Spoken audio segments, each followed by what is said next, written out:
Who has won the 2022 Sahitya Academy Awards in Assamese language? অৰ্থাৎ 2022 বৰ্ষৰ সাহিত্য academy বঁটা অসমীয়া ভাষাত কোনে লাভ কৰিছিল? ইয়াৰ শুদ্ধ উত্তৰটো হৈছে Manoj Kumar Goswami. Next, who was won the 2022 Translation Literature Prize in Assamese? অৰ্থাৎ 2022 বৰ্ষৰ অনুবাদ সাহিত্য বঁটা অসমীয়া ভাষা কোনে লাভ কৰিছিলে? উত্তৰ হৈছে ডক্টৰ জুৰি Dutta. Which country will preside over the G20 summit in 2023? অৰ্থাৎ 2023 বৰ্ষত কোনখন ৰাষ্ট্ৰই G20 সন্মিলনৰ সভাপতিত্ব কৰিছে? উত্তৰ হৈছে ভাৰত। নেক্সট আহিলে, what has the gamosa, the symbol of pride and dignity of Assam, achieved? অৰ্থাৎ অসমৰ স্বাভিমান আৰু গৌৰৱৰ প্ৰতীক গামোচাই কি লাভ কৰিছে? উত্তৰটো হৈছে GI টেগ। GI টেগ মানে হৈছে জিঅ'গ্ৰাফিকেল ইণ্ডিকেশ্যন। নেক্সট হৈছে, which French food has recently been awarded UNESCO World Heritage Status? অৰ্থাৎ শেহতীয়াকৈ ফ্ৰান্সৰ কোনটো খাদ্য সামগ্ৰীয়ে ইউনেস্কোৰ ঐতিহ্যৰ মৰ্যাদা লাভ কৰিছে? উত্তৰ হৈছে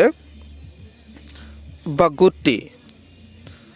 নেক্সট আহিলে, which institution published the report Carbon Capture, Utilization and Storage Policy Framework?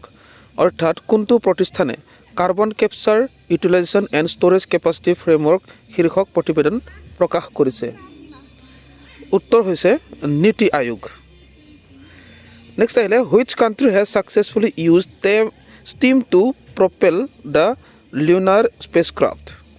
অৰ্থাৎ চন্দ্ৰ মহাকাশযানত আগুৱাই নিবলৈ কোনখন দেশে বাষ্পৰ সফল ব্যৱহাৰ কৰিছে?